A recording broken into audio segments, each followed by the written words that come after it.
Good morning, folks. It's breakfast time. I got a hankering for some hash.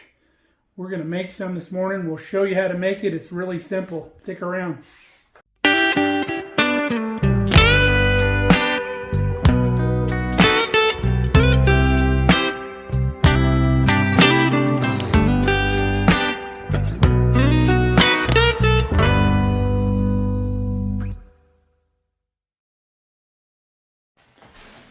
Now, hash has its origins back in the cowboy days out on the range. Anything that was left over was turned into hash. And hash is basically just a bunch of food chopped up, put in a skillet, usually mixed with some eggs, and you eat it. It's kind of like a scramble type thing. But we don't have a lot of leftovers, but I'm wanting hash anyway, so we're going to make it fresh. So let's get after it. So we've got our ingredients out here. I've got some little yellow potatoes that will get washed up. I've got a poblano chili, a red bell pepper, a sweet onion, and some chorizo, some really good stuff. Do yourself a favor, don't buy that stuff in the tube at the store that's all fat and nasty. Get you some really good chorizo in the casing there. And then, of course, we've got a bunch of our farm fresh eggs here. So first things first, we're going to get our potatoes washed up. I'm going to leave the skin on and then we'll get them cubed up. Okay, we got our potatoes cleaned and probably just quartered. We're going to get our pan going. We're going to put this on about medium-high heat. And then if you've never worked with stainless, you want to heat the pan first. Then put your oil in, heat the oil, then put your food in, and then pretty much it won't stick for you. We're also going to start roasting our poblano. Our poblano, we're just going to roast right on the fire back there. We're going to blister it up real nice.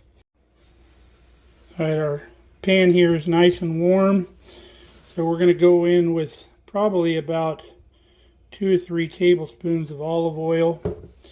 We'll get that heated up. When it starts to shimmer, it's ready to go. It won't take long with a hot pan. Meanwhile, our pepper's popping around back here, getting charred up. Okay, pan's ready. In goes the taters. So while everything's going over here, we're going to start working on our pepper. We'll get it carved up. Got our pepper all washed up. What I do on the pepper is just come down here and slice it from the top, slicing everything off the core, and then pretty much the core stays with it. We'll take a little bit of the core out of here, and then we'll just slice these up and chop them.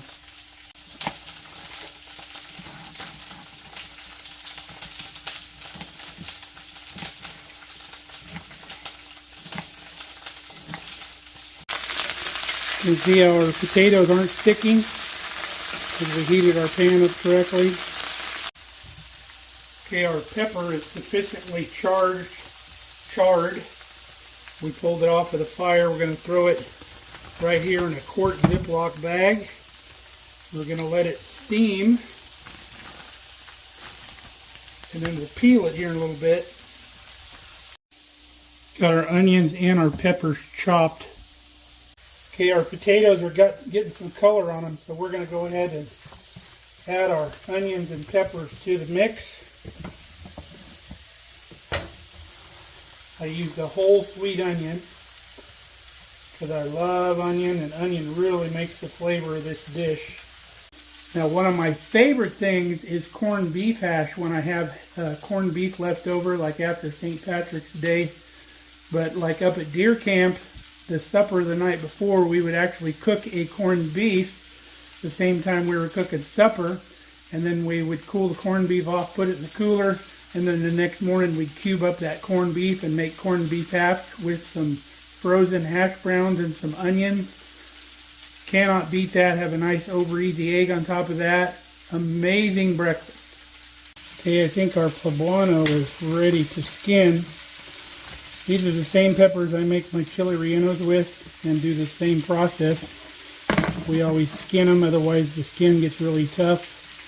So you can see how that skin scrapes right off. Okay, now I'm just cutting the core out of our poblano. And you can just grab it and pull it out.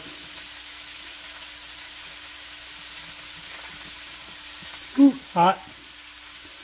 So then we'll slice it a long ways here, lay it open. Scrape most of the seeds out. Don't eat all of them. Little seeds won't hurt you. Poblanos aren't that hot to begin with. You know, they vary. Sometimes you can get some that are pretty warm. So, same way as we did with the bell pepper, just come in here and strip it up. Our veggies are starting to release some flavor. You can see we're still not sticking in here. And they're also releasing some moisture. That moisture is going to help finish these potatoes out, soften everything up. So once we start getting some color on this, we'll get the rest of this dish going. Okay, we're going to go ahead and add our poblanos to the mix. And we'll start some seasoning. So for our seasoning, we're going to add a couple teaspoons of salt. Potatoes take a lot of salt. And then we're going to go with some smoked paprika. We're going with kind of a Mexican hash flair here.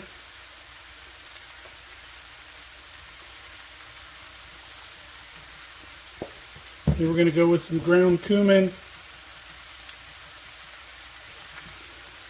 And then a couple pinches, or one good pinch, of some of our dried oregano from the garden. And that's all she wrote.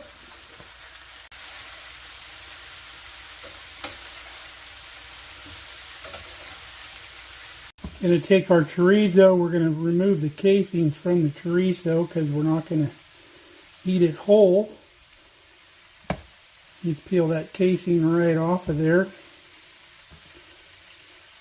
That'll cook better in the pan that way.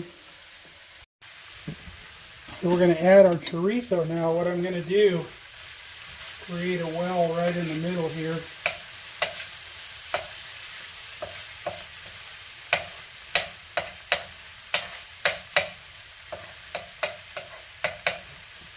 And we'll put our chorizo right in the middle of the pan.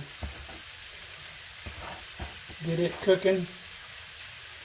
Now this isn't real fatty chorizo, so we're not going to end up with a pan full of grease. That's very important. If you got the store-bought chorizo, like I said, of course this is store-bought, I mean the regular store-bought chorizo that's all fatty, you probably want to cook the chorizo first, drain it off before you put it in here. Now I'm calling this Mexican hash, but Mexican people have another dish called machaca that is very close to hash. In fact, it probably is a hash. That doesn't normally have potatoes in it, but it usually does have eggs. And you can eat this for breakfast, lunch, or dinner. It really makes no difference. Now that the chorizo is cooked all the way through, we can go ahead and mix it in. You can see there's not a lot of grease in that, so very nice. Starting to get some color on the bottom of the pan. The sugar in those sweet onions will give you a little color in the bottom of your pan. But that means we're almost done. Now that our hash is pretty much done, we're going to go with the final step, which is cracking an egg, or 2 or 3 or 4 right on top. There we go. And then now we're going to put the lid on. And that steam is going to give you some perfect eggs that don't need to be turned over. Now as your eggs are cooking, you take the skillet, give it a little jiggle. You can tell when they're set up. See how they're not quite set. Now this recipe is friendly to my diet, and yes, I'm back on my diet. I've been seeing myself in these videos. I'm like, man, I better jump back on because I've been a little too free with my eating. I think I'm up like 25, 30 pounds, which no good, but I can lose that fairly quickly on my diet. So potatoes, believe it or not, are not that high in calories. They're really low. It's what you put on the potato is what'll get you. And then we've got 400 calories of chorizo. We got 400 calories with 4 eggs.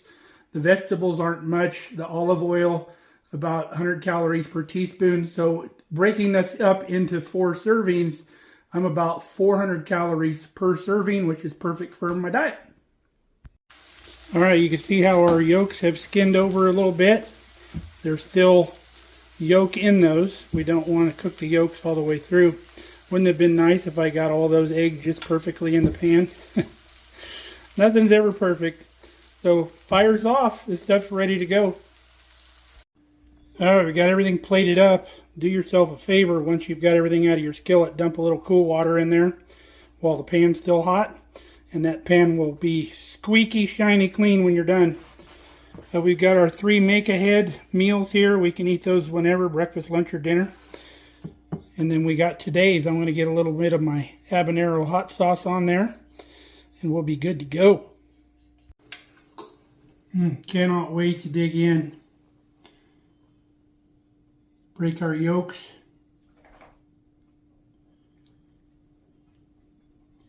Get a little bit of that egg with the potato and the chorizo. Down the hatch.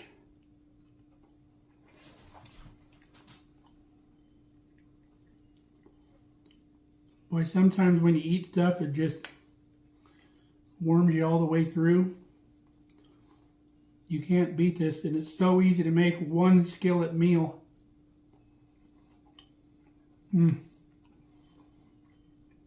Absolutely amazing.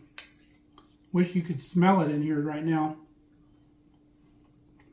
Not super hot, not real spicy. Of course, I spiced it up with my habanero hot sauce, but even Kelly would love this. Gotta try this. Absolutely amazing, folks. And the only hard part about that meal is not going back for seconds. Now you can use any meat you want in this, and any veggies you want. This is another recipe that's just a blank slate you can go crazy with. So I hope you try it. You can clean your refrigerator out and make some hash. So that's it for this time. We hope you come back and see us here real soon at Mark Kelly Farms. Till then, stay safe, stay healthy. Love you guys.